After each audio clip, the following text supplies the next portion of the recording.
First of all, thank you for spending time talking about issues that matter. And I'll start with the best advice I got from one of my bosses, which is if you want anything to matter, make it personal. Okay, so this is a picture. I'm a dad. These are my two girls.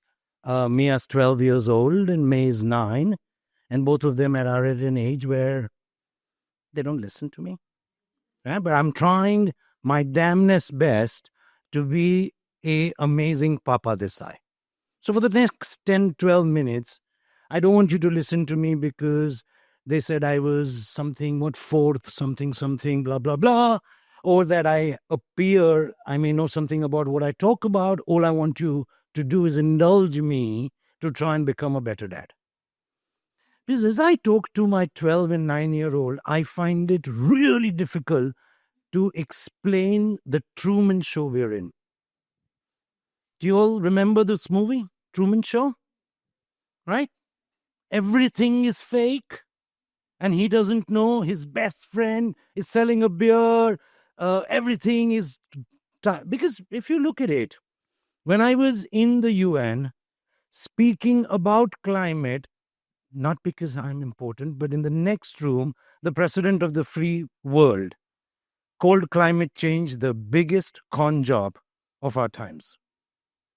And literally we were in discussions with Johan Rockstrom, who says, look, we're about to cross the 7th planetary boundary. And it is mind-boggling. Okay, we let him make America great again. But it is mind-boggling that all of us can congregate, can spend time, can talk about this amazing word sustainability when it is doing nothing for us.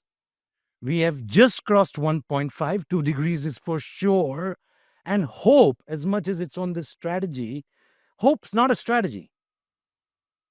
Hope's not a strategy. So if you're going to spend any time, okay, first indulging me to be a great Papa Desai, but if you're going to spend any time on this energy, you've got to realize the Truman Show that has been built for us.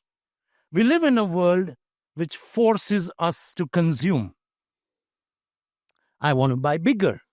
And once I buy bigger, I want to buy even bigger. And once I buy bigger, I want to buy even bigger. You know what is the most important, the most valued brand? It sells sugar in a plastic bottle.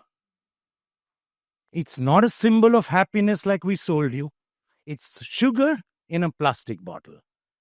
A jeans that takes 10,000 liters to be made is not a symbol of liberation. Trust me, I'm a marketeer. I know how to sell this shit. But the world that has been created for us is a consumeristic world. The Truman Show that we live in is about more, bigger. And then, even if you look at governments, if you look at governance, they use GDP to measure success. Now, here's the problem with the GDP.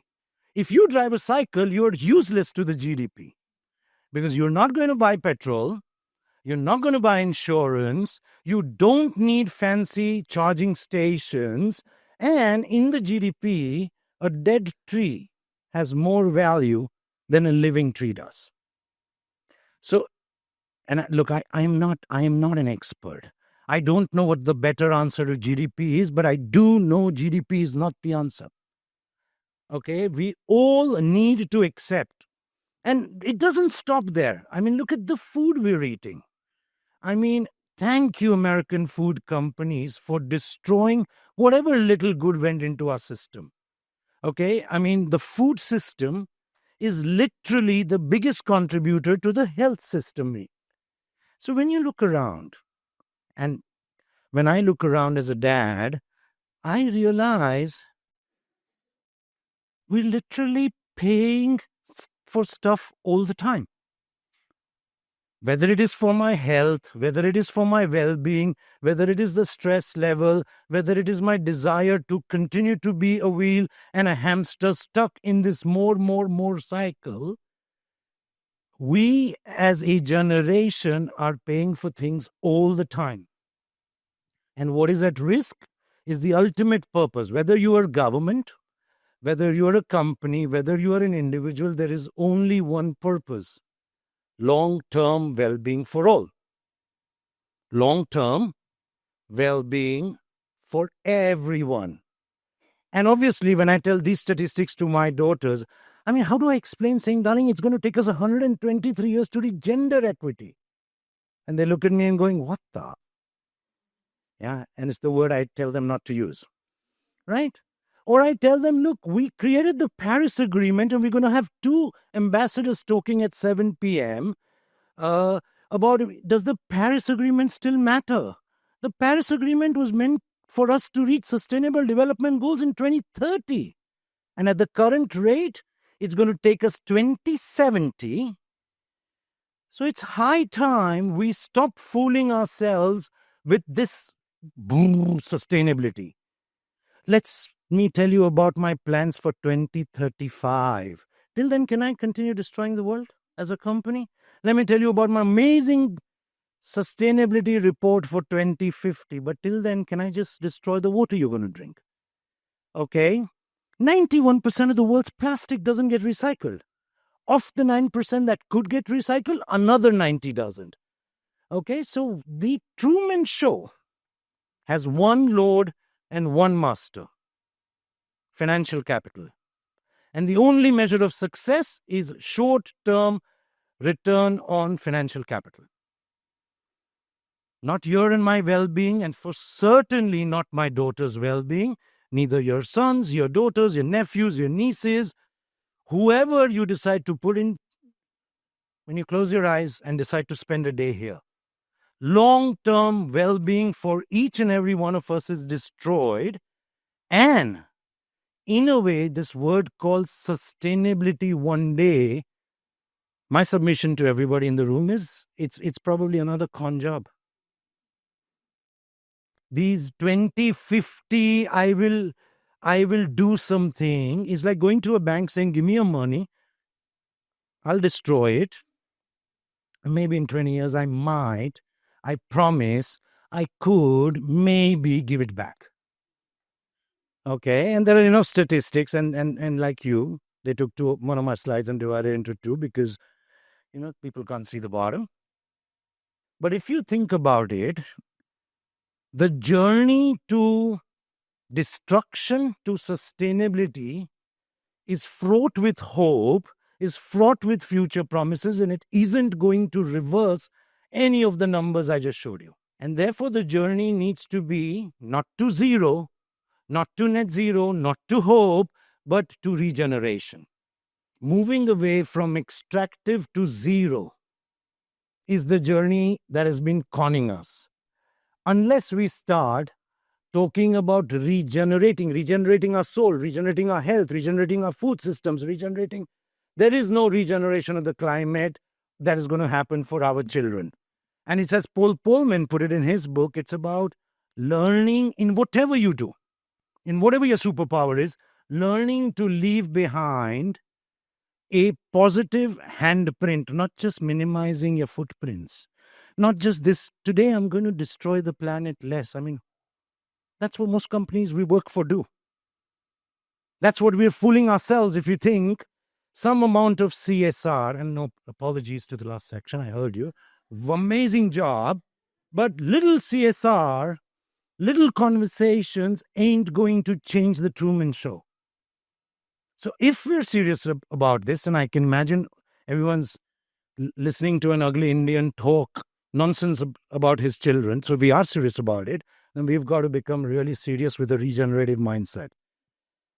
And the regenerative mindset starts with understanding we are not at the top of the pyramid. We are not the Lord and Masters. We do not operate assuming there is enough that we can take from the planet and the planet has infinite capacity to deal with it. It starts from understanding that people, planet, and prosperity are interdependent. You cannot have one thrive at the cost of another. We are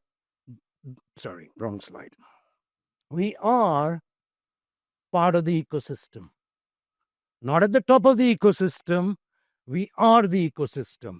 And if we want our well-being, it matters if the planets have their well-being or not, if plants have their well-being or not, if animals have their well-being or not. And you can study more about the Anthropocene as you get deeper and deeper into it.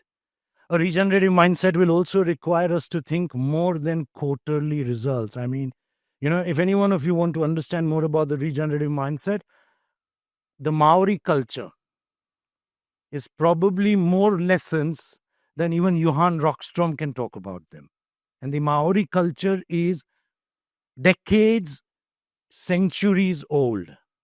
They have this amazing term, and my team wrote it for me because I can never pronounce it, Kaiti Katanga, which thinks of plans in 100 years.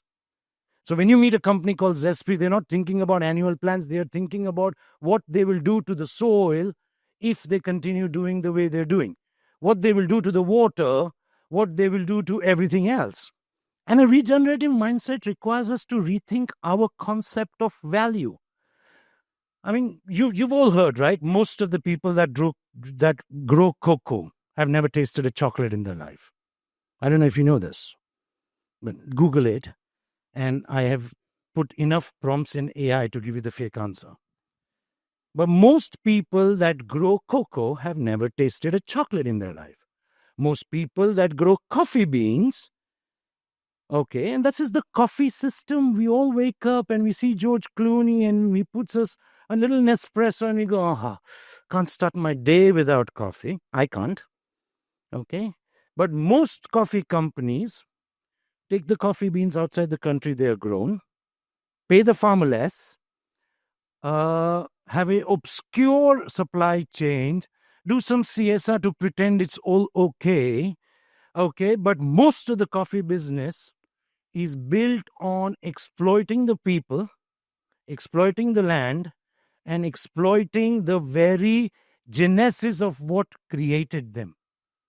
And then you meet companies like Moi, which is the world's first fair chain coffee.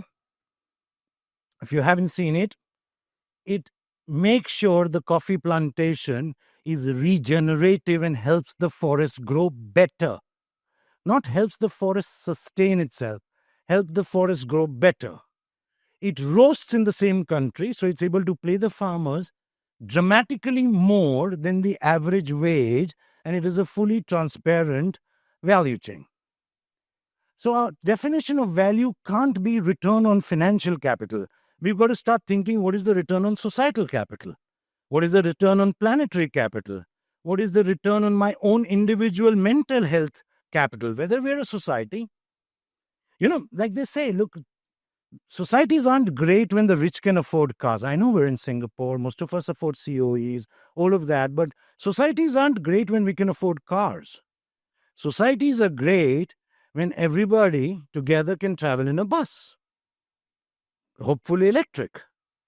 So suddenly, if we don't redefine what value are we holding our government to, what value are we holding our companies to, what value are we holding our own individual self to? Another portion I want to talk about is waste. Okay, because the only learning I have on waste is never waste till we decide it's waste. And we've become a generation of wasters. We like talking, okay, but we've become a generation of wasters. And I'm going to show you a piece of work. I hope it works. Where we made $1 billion business out of waste.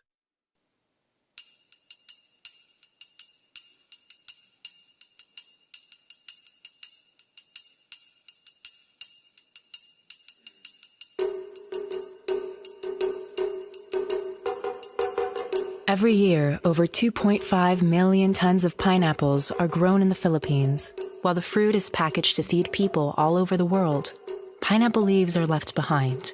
For every ton of pineapples harvested, 3 tons of leaves are wasted, and when left to rot could create methane emissions over 20 times more harmful than CO2. To make a change, Dole, one of the largest producers of pineapples in the world, partnered with Ananasanam to produce Piñatex.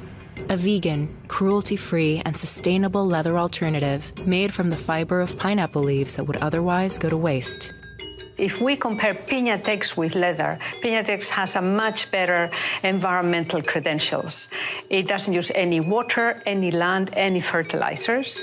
While other vegan alternatives are plastic-based and ecologically toxic, Piñatex is a sustainably sourced textile with a closed-loop production. After the rescued pineapple leaves become Piñatex, the residual leaf biomass is converted into natural fertilizer, providing a truly eco-friendly option for the fashion industry.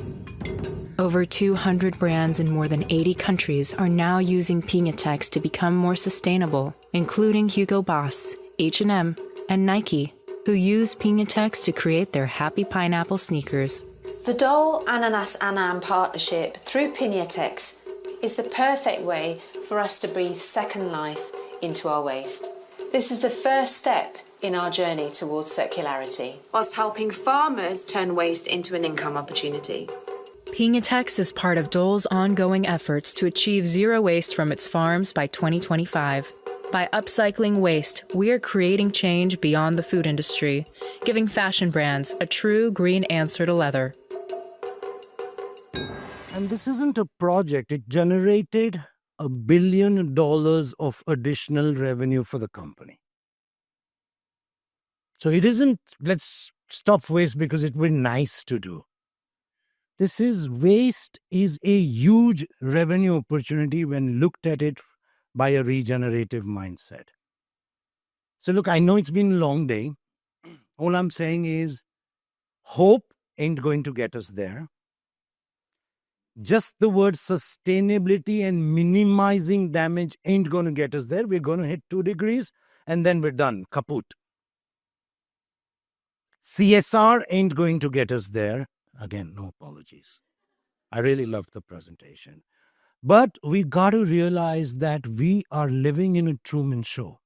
Okay, that we stop thinking of us at the top of the food chain and start believing we are part and one with the nature, with communities, with other people, with other animals. That we start thinking in guardianship terms rather than short-term shareholder deliveries. We start talking about shared prosperity, not what have I delivered to my shareholder, and collaboration becomes our real competitive advantage. Other than that, I think we're destined to live in the Truman Show. So thank you for listening in case you were.